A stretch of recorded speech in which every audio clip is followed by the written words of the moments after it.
Bonjour à tous et bienvenue dans ce nouvel audio. Aujourd'hui, je voudrais faire la distinction entre c'est quoi la différence finalement entre une personne qui vous parle de spiritualité et une personne qui veut réellement créer une secte. Donc, tout ce qui est sectaire, eh bien, il faut plutôt se méfier. Donc, la première personne, généralement, elle va vous proposer des idées, elle va vous proposer de la réflexion, mais aussi, elle va partager son vécu, ses expériences. Pourquoi? Parce que ça nous enrichit de savoir comment fonctionne aussi le monde invisible, on l'appellera comme ça, si vous voulez bien.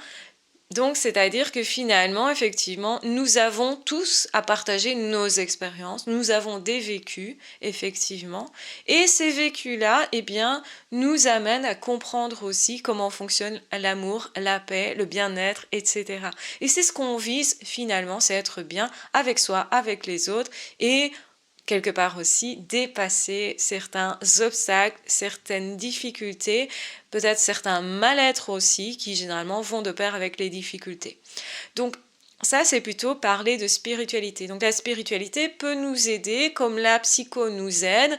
Donc autrement dit, effectivement, on n'est pas obligé d'aller voir un psy, on n'est pas obligé de se maintenir dans une thérapie, mais utiliser la psycho ou ce qu'on en connaît peut nous aider à nous rendre plus heureux, à avoir une vie plus épanouissante et à partager mieux nos relations, à être mieux en couple, à créer des plus belles choses relationnellement, par exemple.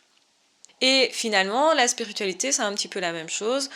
Avec la spiritualité, je peux être dans le bien-être, je peux effectivement trouver aussi des manières de penser, d'être, de fonctionner, de vivre qui m'aident moi à être bien dans ma vie et qui m'aident aussi à avoir de belles relations avec le monde, les autres, etc.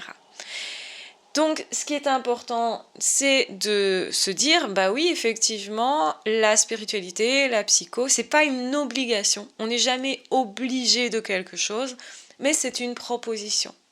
Une proposition de façon de fonctionner, de façon de penser, d'adapter sa vie, etc. Mais ça reste une proposition. Ça veut dire quoi? Ça veut dire que c'est libre. On parle de quelque chose, mais c'est libre. Vous pouvez adhérer ou ne pas adhérer. Quand on est dans une secte, déjà, il y a quelqu'un qui est plutôt très narcissique au centre de la secte, qui va dire à tous ses membres, il faut faire comme ça et pas autrement. Donc là, on est beaucoup moins libre généralement. La personne à la base de la secte demande à être admirée et vénérée.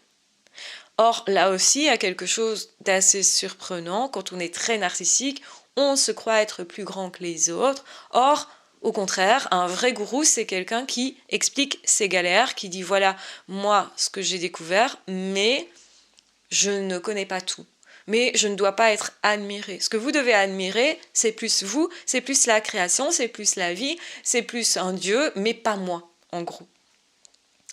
Et donc, du coup, avoir un guide, ça peut être intéressant. Avoir quelqu'un qui est vraiment sectaire, qui est vraiment au centre de la secte et qui demanderait admiration.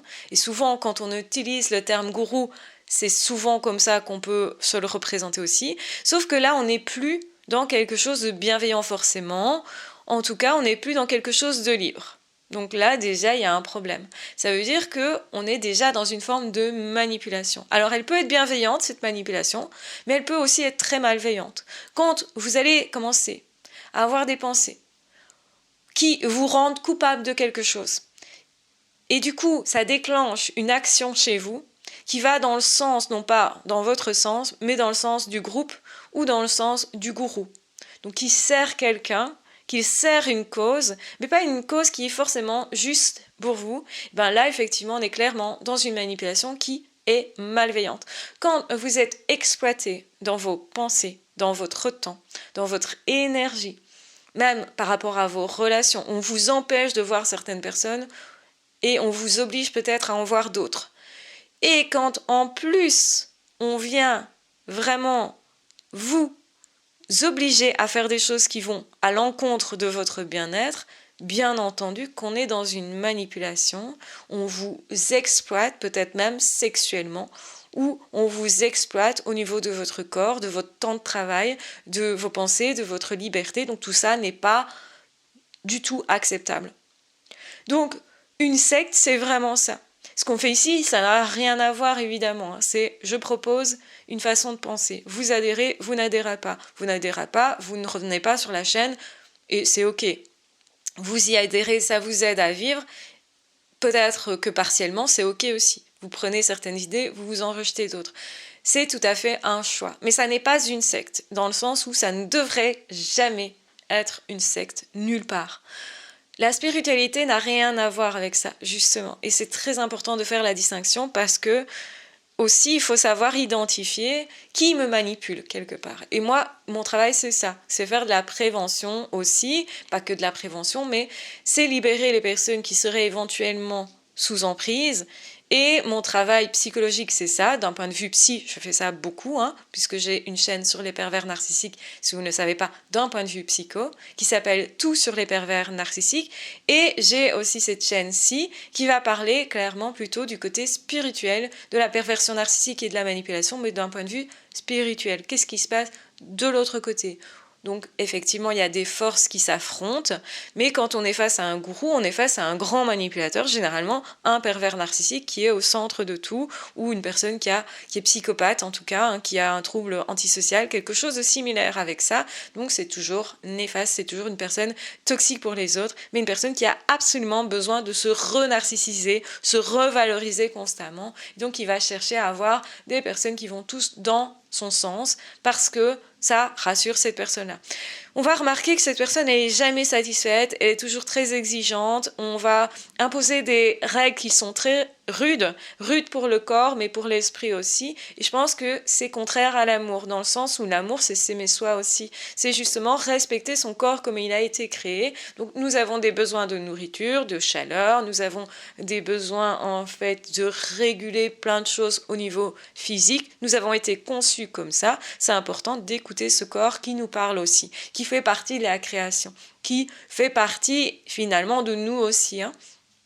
Donc aimez chaque partie de vous, en tout cas essayez au mieux de les aimer sans vous flageller non plus, parce que quand on vous demande de vous sentir coupable de la manière dont vous vivez ou vous êtes, il y a certainement un problème. À moins effectivement d'avoir été une personne manipulatrice, d'avoir effectivement fait beaucoup souffrir les autres, où là c'est un petit peu légitime de se sentir coupable et ça va vous permettre justement de ne plus reproduire ça parce que les manipulateurs ne se sentent pas coupables. Donc la culpabilité, elle a un sens si effectivement elle vous permet d'évoluer, mais toujours dans votre liberté à vous. C'est vous qui prendrez cette décision de ne plus faire souffrir les autres parce que vous trouvez que c'est insupportable aussi pour vous. Et c'est parce que vous sentez ça comme étant insupportable pour vous que vous aurez aussi cette fameuse empathie pour les autres, qui fait partie de l'amour, qui fait partie d'une nécessité absolue pour se connecter aux autres et être en relation. C'est très important de développer cette partie-là que les manipulateurs n'auront pas. Donc les grands gourous, quand je parle de gourous, alors c'est un mot qui n'est pas forcément négatif, mais ici on va parler des gourous sectaires, donc dans ce cas-là c'est plutôt négatif, ce sont des manipulateurs qui utilisent les autres, qui utilisent vraiment tout ce qu'ils peuvent des autres. Quand on est dans une secte, on est exploité, on est privé de sa liberté et surtout on se fait mal à soi et l'autre nous fait du tort et on laisse faire ça. Et il faut bien comprendre que c'est un petit peu la même chose que quand on a un parent qui est toxique et que l'enfant n'a pas d'autre choix que finalement suivre ce parent-là et ça fait beaucoup de tort, de mal à l'enfant, même si cet enfant peut encore choisir de ne pas ressembler à ce parent-là. Certains enfants vont justement choisir de ressembler à ce parent-là, ils vont complètement se perdre là-dedans et s'identifier complètement à ça, et c'est notre fameux pervers narcissique dont nous avons beaucoup parlé. Donc attention, ne vous identifiez pas à une secte si vous êtes dans une secte ou l'avez été. Si vous êtes sorti de ça, vous allez comprendre complètement de quoi je parle, ça va vous parler profondément, et vous allez dire, bah oui, en fait, on m'a privé de ma liberté, de mon argent peut-être, on me prenait ce que j'avais, ce qui n'est absolument pas normal. Être spirituel, c'est pouvoir justement avoir ses propres moyens d'action pour œuvrer dans le monde. Et c'est ça l'amour, parce que si vous avez des moyens d'œuvrer dans le monde, vous avez des moyens de mettre en place des belles choses pour le monde, pour l'humanité, pour chacun d'entre nous. Et l'amour, c'est ça, c'est s'allier à d'autres personnes, parce que c'est pas forcément ne pas rencontrer d'autres personnes, ça peut être avoir un groupe spirituel avec lequel on parle, on s'ouvre les uns aux autres, on échange, on a des différends peut-être aussi, mais on se respecte mutuellement et surtout on respecte le bien-être des autres, donc on ne va pas voler à l'autre ni son temps, ni son énergie, ni son argent, on ne va pas l'exploiter et on n'a pas du tout cette envie. Là, c'est très important aussi de comprendre ça. Alors que les grands manipulateurs, les grands gourous sectaires ont cette envie d'exploiter les autres. Donc il ne faut pas vous laisser entraîner là-dedans. Et je dirais avoir de l'amour pour soi, c'est aussi se respecter en se disant si l'autre ne me respecte pas, alors je m'en vais, je coupe le lien. En tout cas, je prends cette liberté de dire non. Parce que je suis libre justement de dire oui, mais aussi de dire non. Et le non, il est hyper important. Et pour respecter l'amour, il faut savoir pouvoir dire non. Et justement ça, je pense que ce n'est pas assez dit. Donc je voulais marquer le coup et le dire.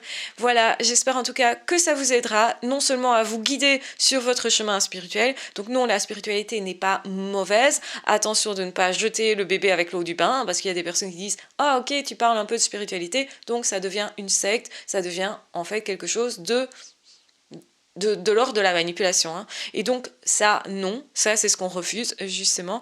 Quand on est dans de la manipulation, on n'est plus dans la spiritualité. Et on peut clairement dire que finalement, il y a beaucoup de sectes qui quand elles exploitent les autres, etc., à ce moment-là, elles ne sont plus dans de la spiritualité, plus dans le bien-être de leurs membres. Et c'est ça que je veux dire, c'est ça qui pose problème.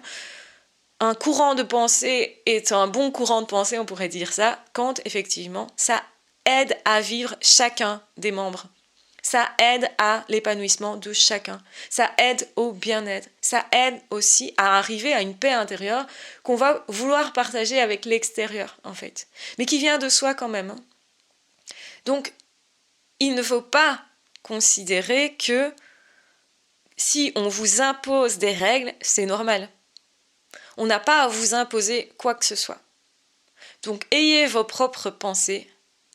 C'est ça qui va permettre justement de vous dépasser, de changer aussi votre vision des choses pour débloquer certaines situations. La créativité est très importante. On ne peut pas être créatif justement sans chercher à changer nos pensées ou notre manière de faire et d'être. Et vous devez rester libre, absolument libre, par rapport à n'importe qui, même par rapport à moi, même par rapport à cette chaîne. C'est très important de rester libre et de faire vos propres cheminements. Donc, effectivement, cette chaîne sert de guide éventuel, sert en tout cas de réflexion aussi, mais sert aussi de partage d'expérience. Donc c'est pas juste de la réflexion, de la théologie. On n'en est pas là non plus, parce que là c'est très limité aussi et c'est uniquement scolaire aussi.